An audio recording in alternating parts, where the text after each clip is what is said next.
Hello chums, Robert Ross here, comedy historian in Comedy Cottage. Hope you're well. Can you believe this is film number 50? Oh yes, we've been doing it for 50 days. Oh my God, and it don't seem a day too long. Thank you so much for your support. We've invested in a nice little bit of new kit here, so I hope I look sexy in HD. You can probably see the wrinkles, so don't look too closely. But we've got some new kit now, so we're up in the ante here with film 50. But thank you so much for your support and your lovely messages. It means a real lot to both myself and Gemma that you're enjoying these and you're maybe seeing some films you've never seen before or even heard of before, listening to stuff you've not heard before, reading some stuff you've never read before. So keep on watching, tell your friends. Beautifully, we hit 200 subscribers yesterday, I think, late yesterday, and it was a dear pal of mine, Mark Donovan. So thanks, Mark. You are number 200. That's good. It's not 100. We're going backwards. Number 200. So keep them coming. It's my birthday month, so I'm looking forward to hopefully hitting 1,000 subscribers by my birthday, May 24th. If you want to send me presents, I'll take anything within reason. Anyway, please keep on telling people about this channel. I'm really enjoying doing it.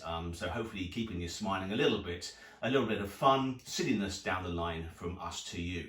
Anyway, today, as a special treat for Film 50, we have a giveaway. Oh yes, we've got a giveaway, so stay tuned, you don't want to miss that. But first of all, before we go to that, I want to send great birthday greetings to my comedy chum, David Boyle, who's something old this day. Anyway, have a great day, mate.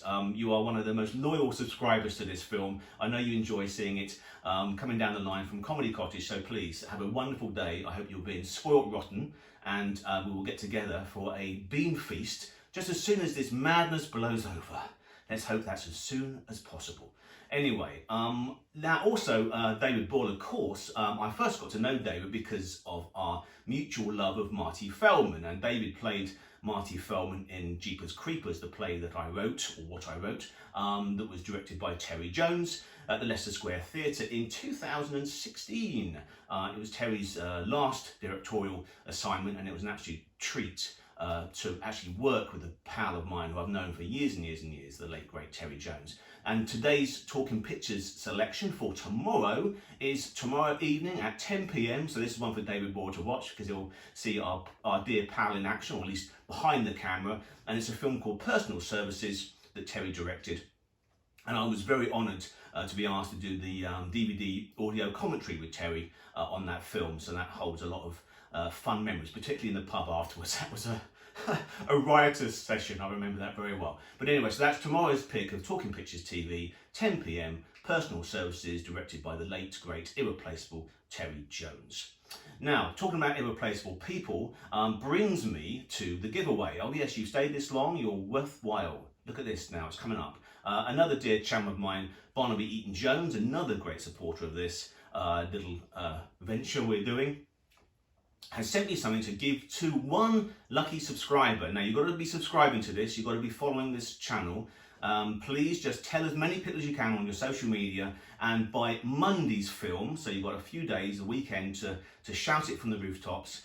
If you're a subscriber and you're watching these films, we will pick a name randomly out of a virtual hat, or maybe Carry On Spying hat, and send you a little gift, and it is this from Barnaby Eaton-Jones. It is the audio play of Up Pompeii with my dear pal David Benson standing in for Frankie Howard as Lurkio.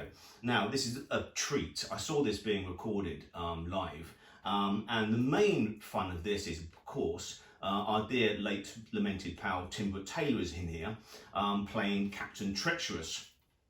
Now, Tim loved playing the villain. He would always say, this goodie is playing a baddie, and it's a treat. This is a treat. So this is up for grabs. There's one copy here. So subscribe, tell everybody, and you could get your mitts on this. Oh yes, it's a joy, it's a joy. Anyway, also, now I'm coming to the piece de resistance. Today's comedy chum for Film 50. It's a legend, it's a hero, it's a dear, dear pal of mine. We have, in this crazy lockdown, had all sorts of wild and wacky experiences. A film or two ago, we were allowed into Trevor Neal's downstairs toilet. Who thought that would happen on national television? Today, we can have a little stroll with his comedy partner, Simon Hickson. Oh yes, we got Trevor and Simon in Comedy Cottage. Today it's Simon. So Simon, my dear pal, take it away. Hi Robert, Simon here from Trevor and Simon. I thought I'd give you a quick call and have a chat, so to speak, while I walk to the shops to do my weekly shop. Also get a bit of exercise. This may prove a really useless thing to do because it could just be too noisy. But anyway, it gets us out and about a bit, doesn't it? It gets a bit of sun on our faces. Well done with keeping Comedy Cottage going daily with our comedy briefings.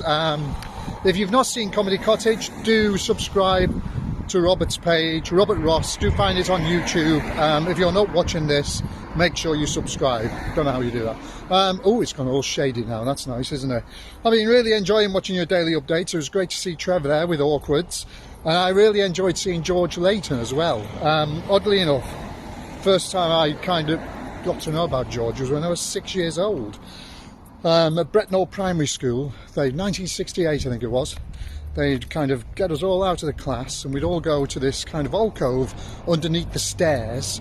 I don't know why they didn't have a room for this. Literally, we were sitting underneath the stairs and they set up the one... Oh, here comes a bus, I've got to be careful now. They set up the one TV the whole school had, bearing in mind this was 1968, black and white TV. We all sat watching it and there was a clock countdown thing, and then a programme called Len and the River Mob would start up.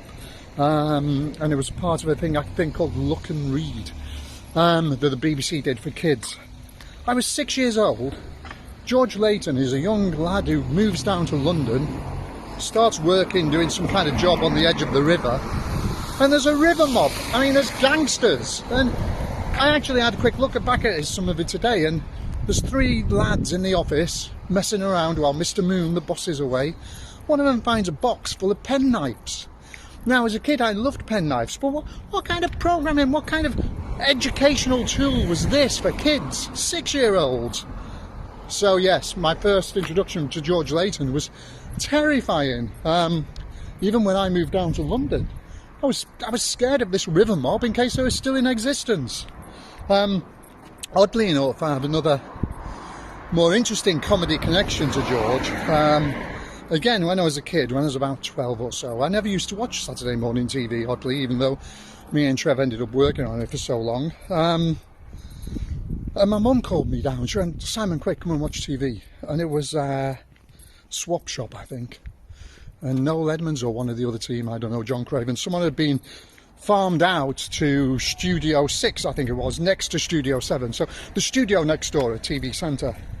And they were doing a live kind of thing on the programme being made in the neighbouring studio. And that programme was It Ain't Half Up Mum.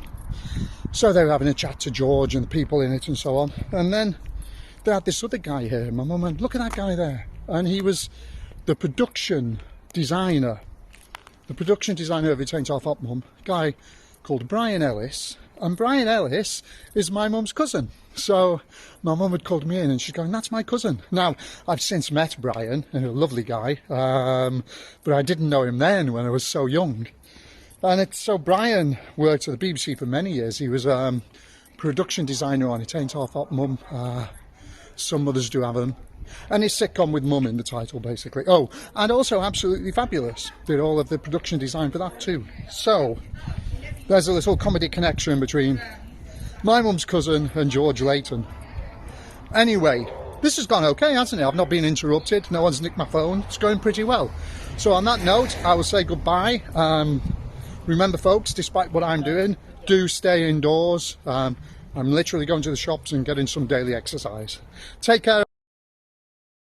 Oh, Simon, that was great. Thank you for your kind words and your lovely remembrances of George Layton. Who would have thought you had such a lovely connection with gorgeous George? See, comedy chums, when this is all over, we'll have a big party. Me and my comedy chums. The booze will flow like booze. Anyway, when Trev and Simon were the Devilfish Horn Club back in the early to mid 80s, before they became Trevor and Simon, it was their slogan to keep on laughing. So keep on laughing, let's do it, keep on smiling.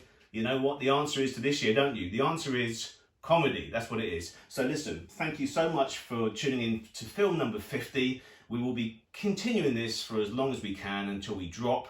But don't forget the giveaway. There's one copy of this to one lucky winner.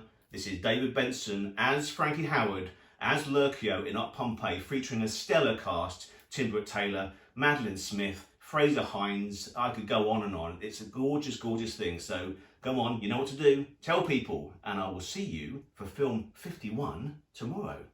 Bye for now.